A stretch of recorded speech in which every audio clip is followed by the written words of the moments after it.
Nicola Coughlan brings us a Christmas treat. This is Bridgerton. It's going to be released, the whole thing, on Netflix on Christmas Day.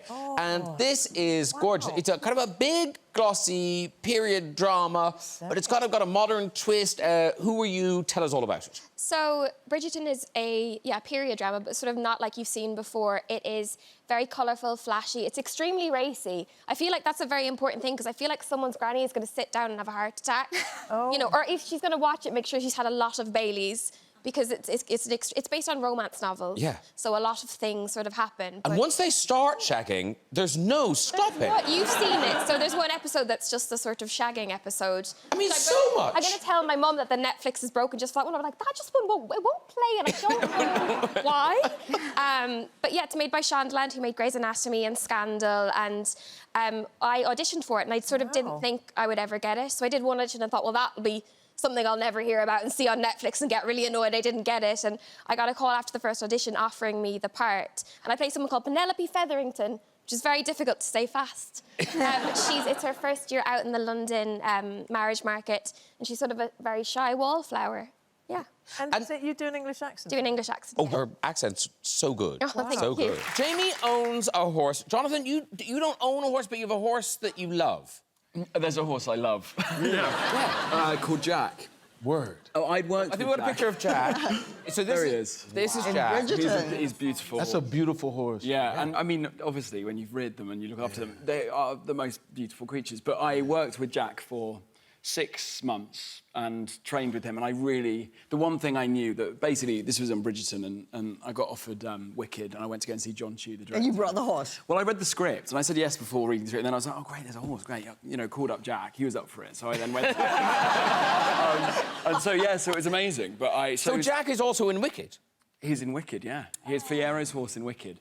But he's also, he lives on a farm just out of London, and you can go back and visit him and ride him. But there was one, I went one day and they were like, yeah, Emily Blunt and John Krasinski's just been here. Emily Blunt's been on Jack. And I sort of felt that Jack was looking at me as if he was like, she's a real actress. But he's clearly, you know, I mean, all horses are amazing, but there is something very special about Jack, and he's got more credits than anyone. Yeah. Wow. That's amazing. And so will he be back in the new Bridgerton? He's playing a dinosaur in...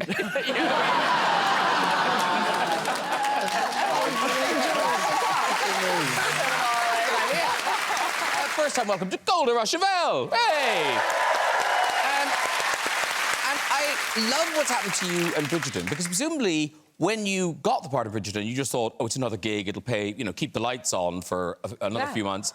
Exactly. Yeah. I'll play the Queen. In and out. But I mean, it has turned into such a huge It's amazing, isn't it? 82 million households or something on Christmas Day. Wow, congratulations. Golda, you look like a queen sitting there. Yeah. You know, Thank you. you have a queen. You absolutely have a queen in you. Oh, yes. But isn't it fun My partner being would queen? say something different. Isn't it fun being queen? It's great. It's great. Really, it's great. I mean, it's great. I love it. Yeah. You know, you have the biggest dresses. You have the biggest wigs, the biggest crowns, the biggest jewels. It's fabulous. It's just great. Everybody bows. Now, Regé-Jean Page is the Duke of Hastings in Bridgerton. It's streaming now on Netflix, and I mean, this thing is a global phenomenon, 82 million households. So I hear. If someone isn't a member of one of those 82 million households, tell us what it's about. It's the period dramas you know and love, but not as you know them. It's faster, wittier, funnier, sexier, considerably sexier, very glamorous, and just unashamed of its own joy. And so it's kind of, we did our best to kind of subvert the things that you think you know about period dramas and let you have a bit more fun with them, because we all need a bit of fun at the moment. And this comes from that kind of incredible Shonda Rhimes world, Shondaland, which you were in Shondaland already. Yes. I'd been working for Shonda for the last 3 years before Bridgerton in a show called For the People. I've been doing a New York lawyer, been doing my best kind of fast-talking, high-trouser type of acting. And Shonda didn't actually know that I was British when they were casting Bridgerton. She was just like, I want what he was doing in that show, but British. And then I turned up and we had our meeting. She was like, wait, you're not American? I was like, no, this is actually what I do. You'll be the first person to allow me to act in my own accent for about 6 years. which was lovely. Wow. And I appreciate that very much. It was great. Not quite my own accent. I'm a little bit more common. Than So wait, actually, you are a little bit, yeah. But I was a bit disappointed. I was like, oh. I mean, I can't turn it back. It's a lot of effort. Oh, very good. And of course, the two of you, you share a castmate, Nicola. Yes. Do. Yes. Yes, lovely Nicola, yeah. And of course, that's why I started watching Bridgerton.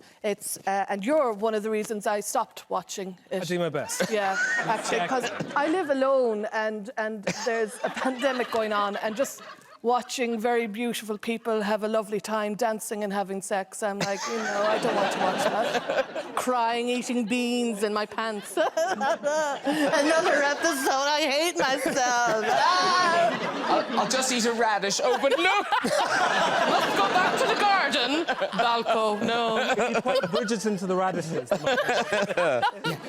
But secrecy, you must be used to... Because I didn't realise that on Bridgerton, you were the very first person cast. Yeah. On Bridgerton. And then how long did you have to hold on to that secret? Well, they were like, don't tell anyone. I was like, OK, Mom. It's too hard, isn't it? Because the thing is, you have to keep the secret from the world. My character in the show, it's a big spoiler, sorry, but I don't know if you're going to watch it at Christmas, but I'm just going to take the chance that you're not and tell you. So basically, my character is a secret gossip writer. Voiced by Julie Andrews, and you find out at the end of series 1. It's very exciting. But then immediately, I found it on the internet. Right. So I auditioned, didn't know what it was, Googled it, and I was like, oh my God, that's a brilliant character, that's amazing. And then immediately I told my friends, I was like, there's a secret writer, and guess who it is? It's me. Oh, no. And then my friends and family were all like, well, you ruin everything. And I'm like... But you talk about the beginning with Mary Poppins, and Walt Disney, he came to see you on Broadway. I was in a show called Camelot with the wonderous Richard Burton. And we heard that Walt Disney was in the audience and asked if he could come backstage. And he came to the dressing room, and I just thought he was coming to be polite and say he'd enjoyed the show. And he started to talk about this live-action animation movie that he hoped to make of Pamela Travers' series Mary Poppins. And would I be interested in coming to Hollywood to just look at his drawings and the designs that he was thinking of and the outlines and so on, and hear the songs? And I said, oh, Mr. Disney, I would adore to, but I'm terribly sorry, but I'm pregnant. And with this one here, with the one who helped me write the book. Not me, we're not ready. No. No, with my Emma. I wish. Well, there you are. That's quite an exclusive, lady. My mother's going to be furious. Anyway, Disney very sweetly said, well, that's OK. You're pregnant, so we'll wait. Because I had no idea that a pre-production on a movie can take so long. Right. And by the time he was ready, Emma was now 3 months old, and we all went off to LA together.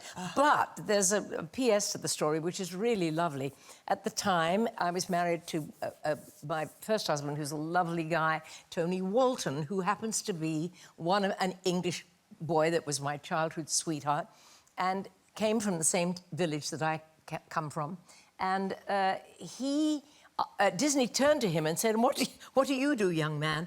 And Tony explained that he was a designer of sets and costumes, but relatively unknown, occasionally a little bit. He was just starting in England. And Disney said, well, bring your portfolio with you when you come to Hollywood. And when we got there, Disney hired him on the spot to do the sets and the costumes for Mary Poppins, and he got an Academy Award nomination for that. Stop it! No, really. Amazing. It's an incredible story, isn't it? I know, yeah. And truthfully, that was Disney's great talent, was spotting talent. Yeah. When you heard that Disney was going to be in the audience, Walt Disney, did they tell you before the show or after? No, we heard that he was out front. Before you went on? Well, I guess, yes, at some point we knew he was out there. Oh, does that make you nervous? Well, I just thought, oh, how lovely. I mean, he's one of the most famous names in the Yeah. whole world. And then when he asked if he could come backstage, I just thought he was being really polite and nice. Yeah. And here's another odd link. I can't imagine this will ever happen again. We've got 2 people on the show who've played Queen Charlotte. Yeah. Because you were in the Madness of King George. I was, yes, absolutely. Fee shoes and wigs. Yeah, remember the fee shoes? exactly. I know, exactly. We used to call them the fucking fee shoes.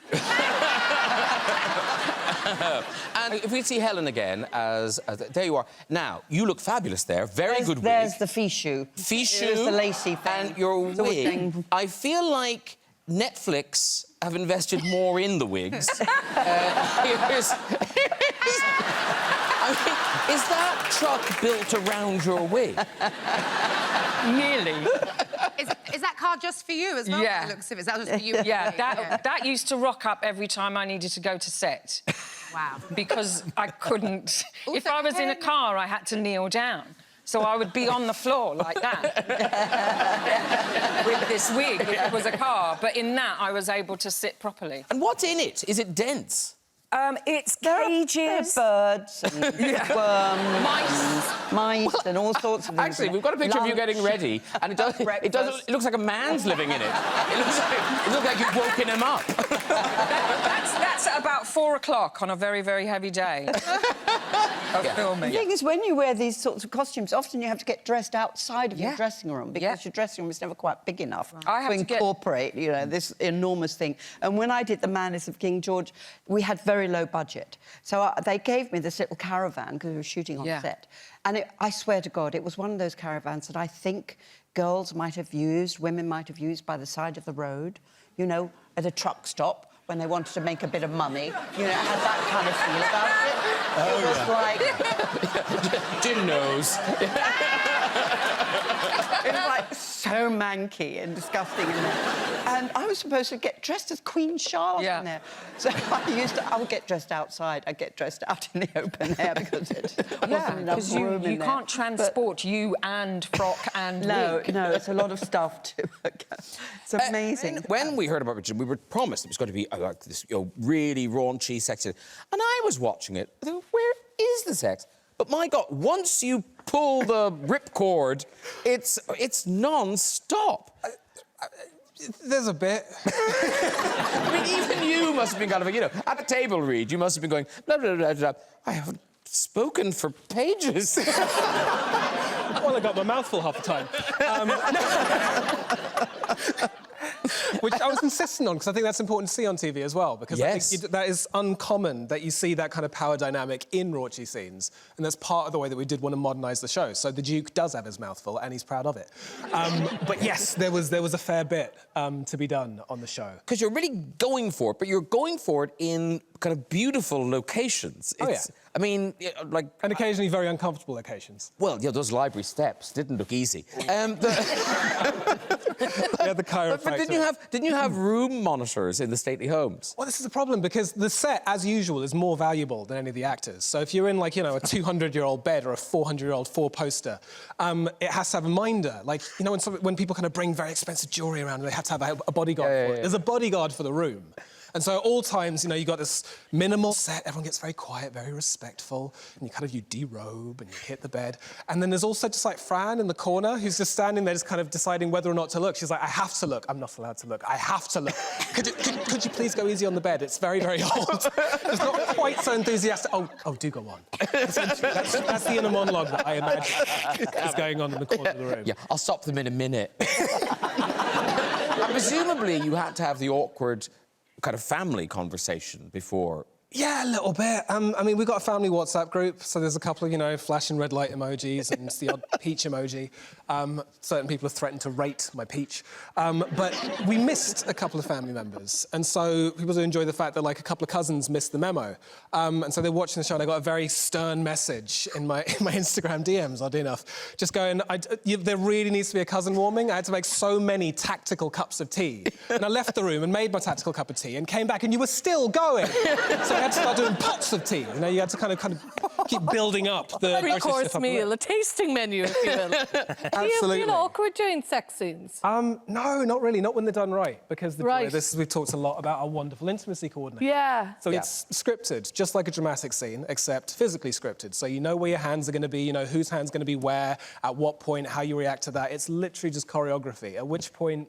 You takes get the to focus on embarrassment acting. out of it, I suppose, doesn't Yeah, it? it takes the embarrassment out. It also takes the risk out because also that you can. It's like choreographing a fight scene. You can do damage if you're not careful with your co-stars. Yeah. And Did the you look joy at that is you get to feel photo safe. when the screen froze of me on Good Morning Britain? Did you use that maybe as I thought that was your inspiration? audition. I thought that was a brilliant audition. I was about to call up the producers and say, have you seen that? We've got an expert. You could be the intimacy coach. I'm pretty sure I make that face a couple of times, to be fair. Because your accent is so, you know, good in Derry Girls, but you're not from Northern Ireland. Yeah, you can feel the palpable sense of disappointment when people meet me. And they go, oh, you're not Claire. And I go, no, I'm really sorry. Yeah, I'm just a faker. Where are you from? From Galway, West Coast, yeah. I mean, Galway so girl. far away. Still Irish. So many hours. Jennifer's fine ears going, it sounds the same to me. Irish to me. I'm shocked about how old they all are. Because I met your mate with a dark O once. Jamie Lee. Jamie Lee, yeah. Yes. She came up to me once and I think I spoke to her like a child. I said, hello, how are you then? How old are you then? She went, 8:33.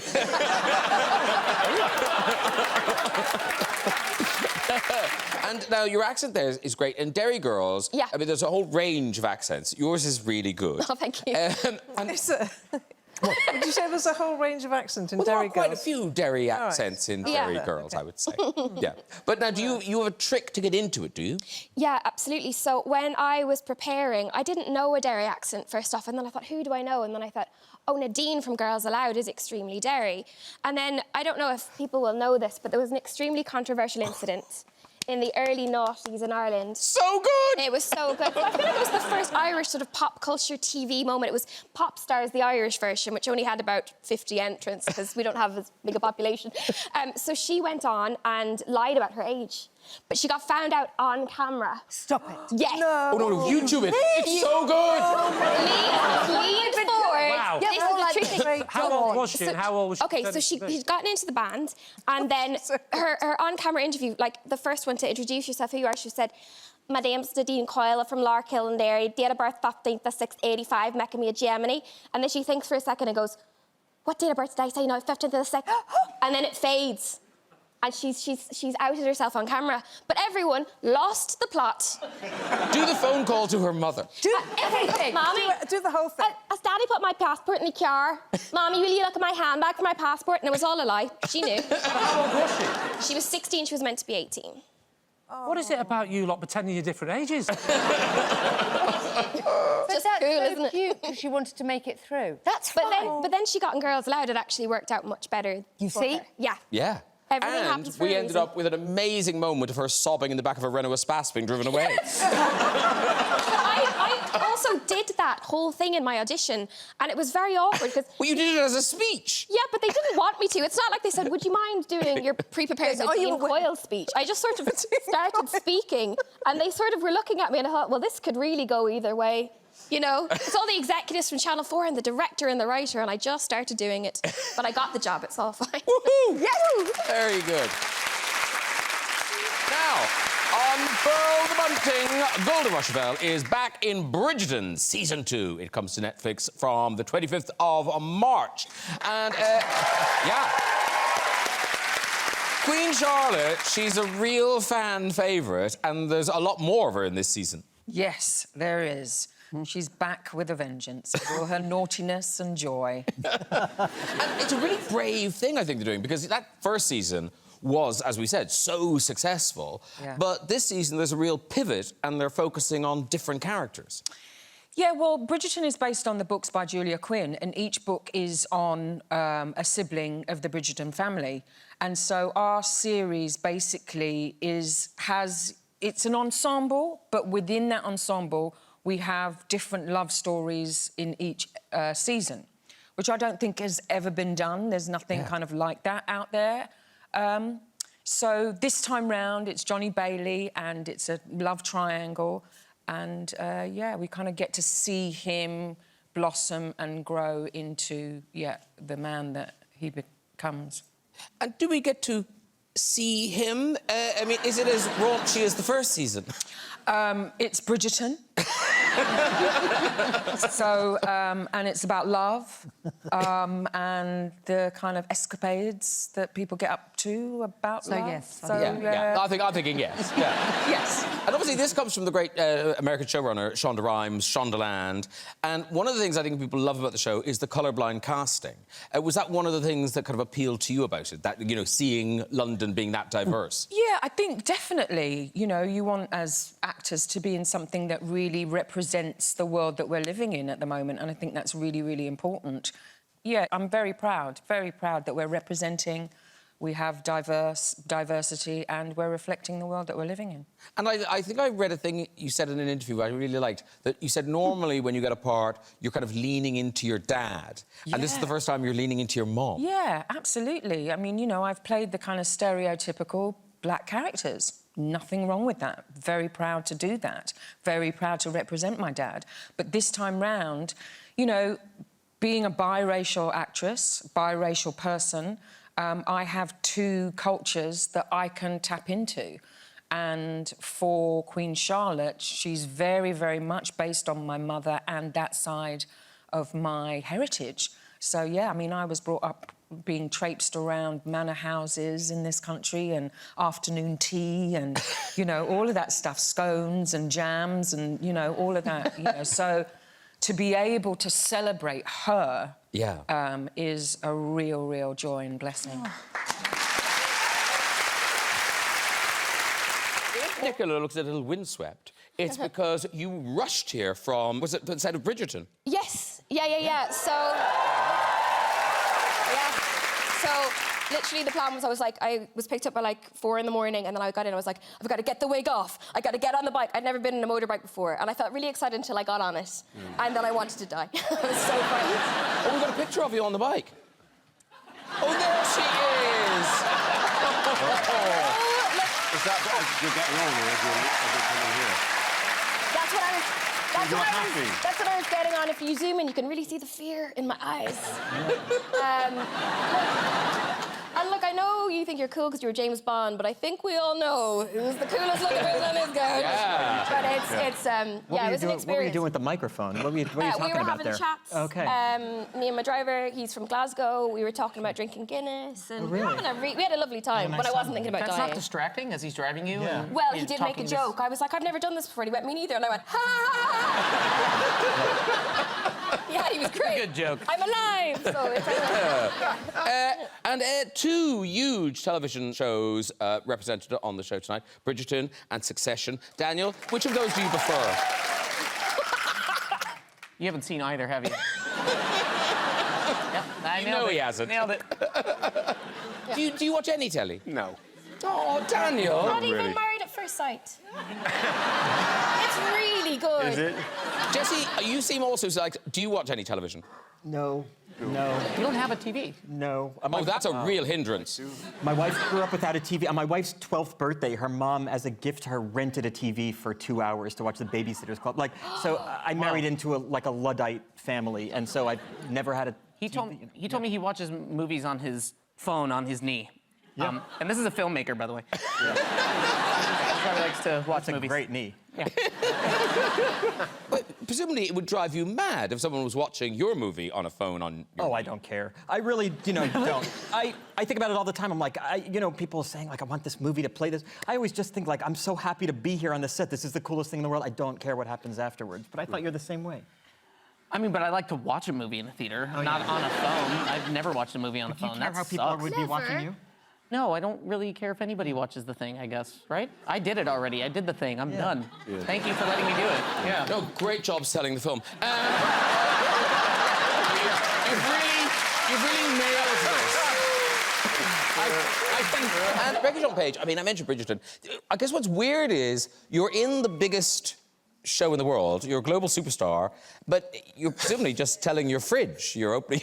Yeah, it's just me and the four walls and my cushions, my exceedingly bad cushions that all my friends tell me off for. But has the postman been impressed to find Reggie-Jean Page behind a door? No, because I don't go to the door because I'm scared of the postie and the tabloids and bits. That's the only bit that's real about the global superstar. So you don't know what's out there? Yeah, you don't know who's behind the door. Lockdown And has some- ended about 3 months ago. And this is why we don't... Yeah. You didn't tell me. You didn't tell me at all. I just don't like an audience.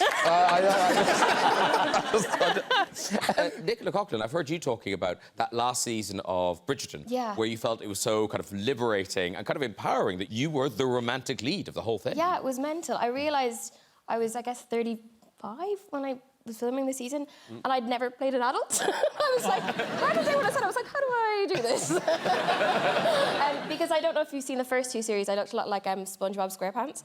It's like very, very curly, ginger, yellow dresses, sort of a tent situation going on. It's a great show. You should watch it. You'll love it. I'm now going to. Yeah, but it was weird having to then play the romantic lead and then knowing it was all... Because it's a sexy show. Yeah. A lot of sexy things happen in it. And then I realised I was going to have to do the sexy things. And I was like, right. And what was really funny is the other night watching Queer, there's a scene in it which I will talk around because I can't say what's happening. It's an intimate scene. And there's an action happening in the scene that I joked... We couldn't do that in Bridgerton because you can't make that beautiful, but Queer made it really beautiful. And it's just... It's like... I feel you've talked around it too much, Nicola. We can stop it there. But it was beautiful. It was really beautiful. Yeah. Jesse watched it on a phone. He doesn't know what you're talking about. I might make exceptions for certain scenes that have actions in them. We have a pull-down screen at the house. Just in case there's action in it. Let's get a wider view. Yeah, exactly. And go back to the phone for the talkie.